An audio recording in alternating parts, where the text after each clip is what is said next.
Hey guys, this is John here in Los Angeles with the Alpha Channel update for Saturday, August 24th, 2024. Today we have the Punisher number 2. This is the cover. Stephen Grant and Mike Zeck. I think he did the cover too. But I wanted to, before we get into that, I wanted to point out a couple things that I think I might have missed from yesterday with you guys. First off is how much he packs into every panel. So look at this panel down here at the bottom. There's no dead space, right? You've got the guy, you've got dead Frank, you've got Frank's roommate, and you've got the guy who just killed him walking away in the background. Like, there's no dead space. Not on the entire page. Not on the entire page. And every panel is cinematic. This guy is a master. Mike Zeck is a master. He does not get the praise he deserves. I don't know what happened with his career. Maybe I should find out. But this bottom panel, look at that. This guy is really good. This guy is really, really good. I haven't read this since I was a kid. I didn't know what I was looking at back when I read this. More of these. Look, there's no dead space. Every panel has action. There's no dead space.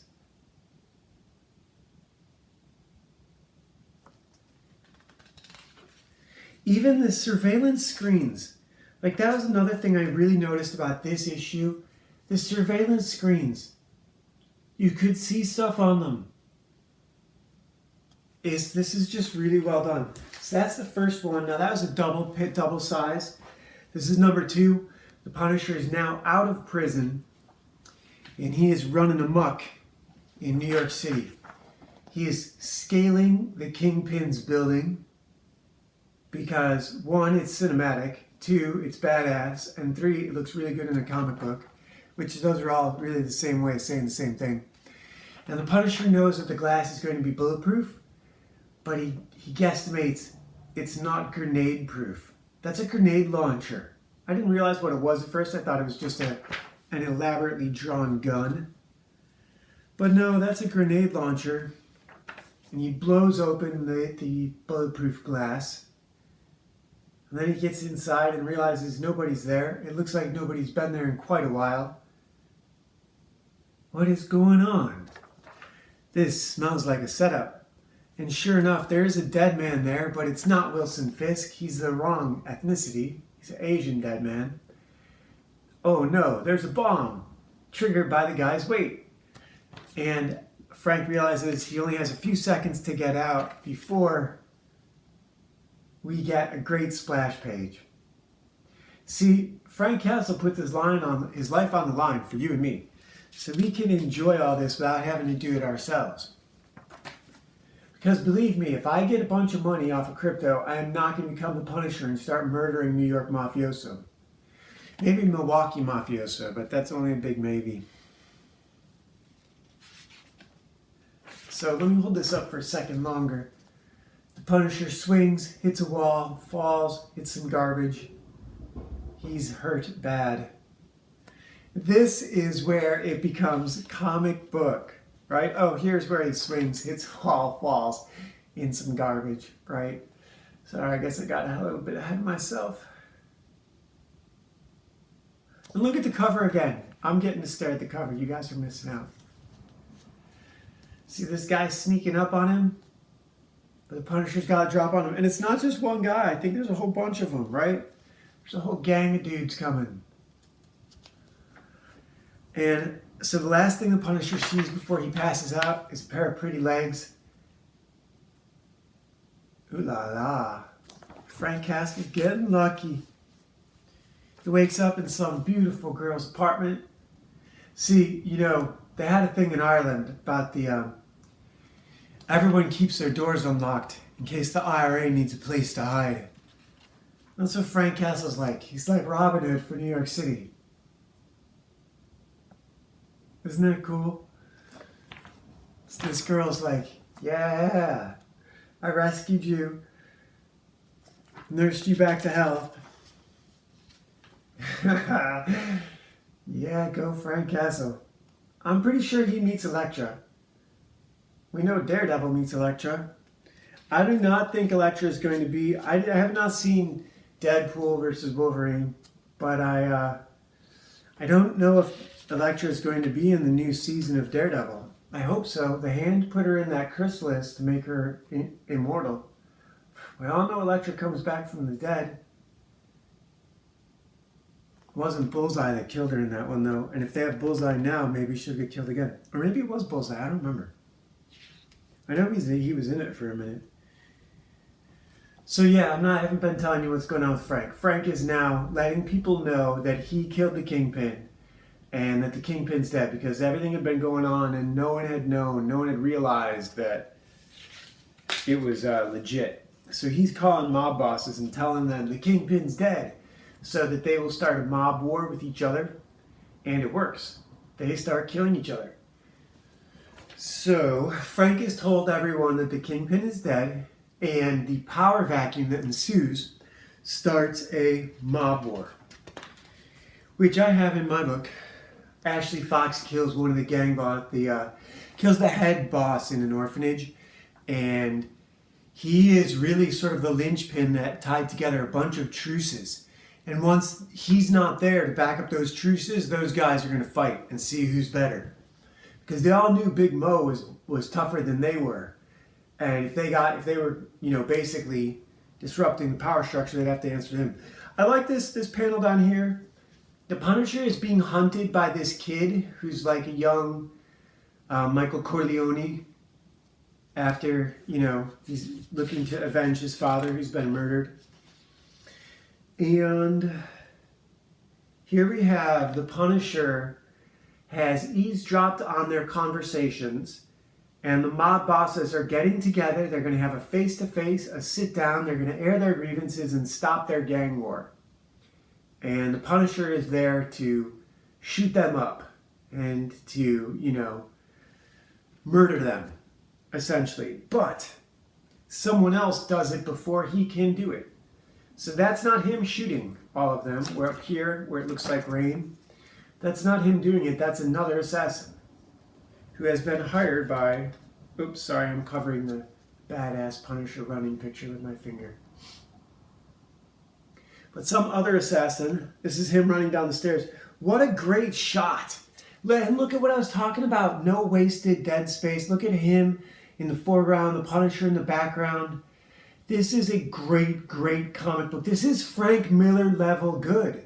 The only thing separating this from Frank Miller is people don't talk about this guy. I don't know what happened. This guy didn't get an opportunity to make a big name for himself. Why don't I know his name like everyone else? Maybe it's because I'm a newbie and I only know the big names. Maybe I should know Mike Zeck and Stephen Grant. Considering that, I read these when I was a kid. Here, the Punisher gets shot dead center in the chest. I do have to say, if you've ever tried to wear anything on your waist, the only thing that really works is a small pistol at your center waist. Because a big one, like a 1911 with a compensator, like I like to carry, really kind of works on your hip. It doesn't really work that well on your waist. A long sword like a, what's the... Fairbairn Sykes that I got just recently, it doesn't really work right here because that's where you bend and run and that's where you do everything. You could strap it to the front of a bulletproof vest, but if you look at this art, the Punisher in this book is not wearing a bulletproof vest, okay? I mean, he's not. He's a big dude, but shit, last episode, a mattress stopped bullets from hurting him. So here, the Punisher and this guy are having a fight. They're on a train. The Punisher pushes him through the door as the doors are opening. Sorry, my finger's in the way again.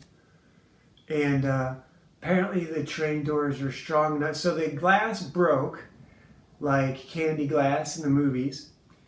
And it didn't cut his throat, but the opening door did decapitate him. So I'm going to back up a page so you guys can see the fight a little bit more. Punisher in some unnamed, basically dark red shirt mercenary who gets decapitated by a train door. It'd have been better if, like, Bullet Tooth Tony, if he'd have busted his head on a car door, but that's not what happened. And so here we have the Punisher getting back to his van, and someone has blown it up. And the Punisher calls his money man, who's also got a girl. And he lives, look at this castle this dude lives on. Okay, I'm going to back up a little bit. Did you guys see this earlier? I know it's in this episode. Look at the house this dude lives on. Right over here. That tall panel. I heard this referred to as the Sky Island. Someone found one of these out near the Grand Canyon where basically the river did a loop, but then it cut through a center. It made like a really thin bridge to a big spot of land. So they do exist. This one was broken and he couldn't walk out to it, but this dude, this rich dude, he was sitting very kind of, and this is strange. Like, okay, obviously they had a photo of this office because the angle up here is the same as the angle at the end. I'm just noticing this now. But the office isn't drawn, so maybe I'm full of shit. But here's the dude with his girlfriend. You know, this is the Punisher's money man. He doesn't have a name. They're just called the Trust. Which is interesting because I've spent my not entire day, but I have a trust account with some USDT in base 20, and I forgot the PIN number to it. And it was at the point where if I'd said one more PIN number, it was going to like lock it out, essentially. I've done 5 or 6, right? And gotten it wrong. And I knew it. How could I be getting it wrong? So I tried one more. I figured I would just nuke it. I wasn't able to get it out because of the gas money or whatever. Sorry, I'm talking over the Yggdrasil tarot cards that we're supposed to be doing. But I was really kind of freaking out about this, and then at the end I was just like, well, so, and I have it written down in a notebook here somewhere, the 12 words and the PIN number. Most of my PIN numbers are 4. This one was 6, so it was a little bit different. And oh, I didn't even tell you what this is. This is Ran,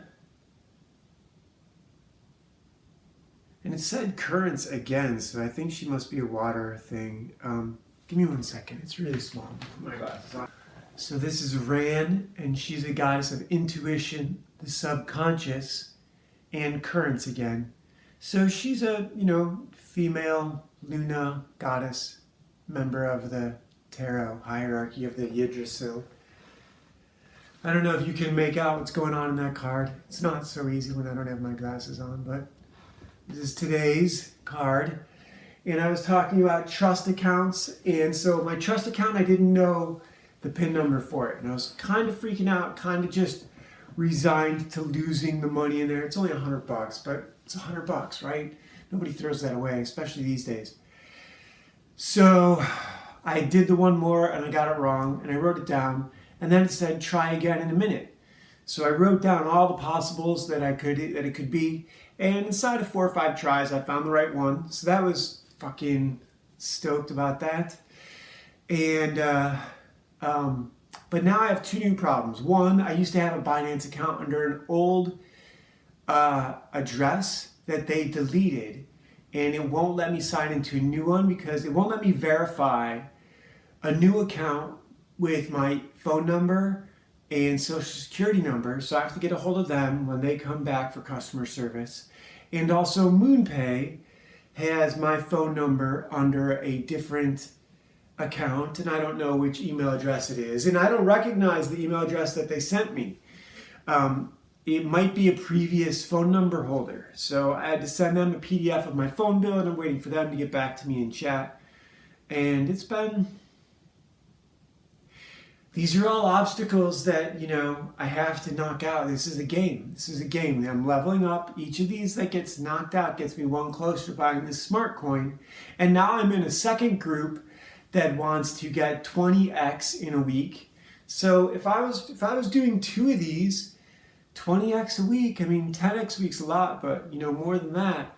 That feels like stealing, but we're going to find out what happens. Crypto didn't used to be like this. Well, crypto used to be a lot harder for a lot less results over a long period of time. Certainly wasn't this fast. So we'll see what happens. We'll see what I also found a Reddit page for how to trade out of Smartcoin and BEP20 once you're in it, and you have to swap before you can swap out. And I was starting to learn about the networks and the branches, and was watching a lot of it today. I just have to sort of let it sink in by osmosis, and then, keep a running standard operating procedure for all the little problems that you run into. This reminds me of a scene in that show, Ozark. I didn't watch all of it, all the seasons, but in the first one, they get locked out of one of their bank accounts. There's a red flag that locks up their account. And Michael, his name's not Michael Scott, but his name's not Michael J. Fox. I have the hiccups suddenly. Jason Bateman, who plays a character, I want to say his name Michael, but his name's Michael in Arrested Development.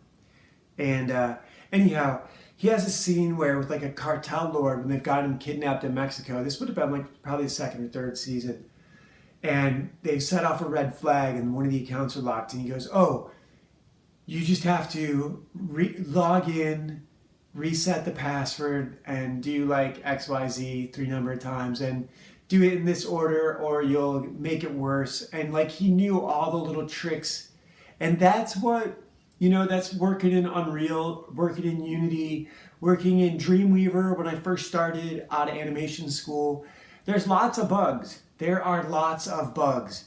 And if you're not someone who can tackle them, if you're not the guy who will sit on the phone with customer service, Blackmagic, Kona, one of the engineers I worked when I first got out of animation school, one of the guys who created,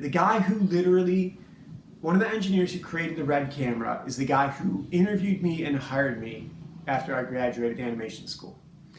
I worked with Ryan Johnson at that company. I worked with a lot of people. Apparently I quit right before they did a DVD release for Elektra with Jennifer Garner, and I would have got to work on that. That's okay. Whatever. You win some, you lose some. Hollywood is a very small town, and it's better not to overextend yourself and wait, in my experience, than to owe a bunch of people for a lot of failed projects that you weren't able to make come true. I've been walking. I've not been running. I've not been getting ahead of myself. And now I have a body of work that is, that I don't need. And if I don't know. For me, every day is one step ahead. So yeah, check out these audiobooks. They're really good. Science fiction, fantasy. Ashley Fox and her brother Jeffrey running away from government agents here on the channel. They'll be at the end after the logo bit. You can listen to them, download the ebooks for free at Smashwords, or buy the paperbacks from Amazon.com. We also have a comic book in the description. There's also a couple other people in the description: Cliff High, Michael Sarion, JusticeReport.news. This is all really good stuff. I try to not get too caught up in politics. That can mess with your head a lot, and I have enough challenges facing me. I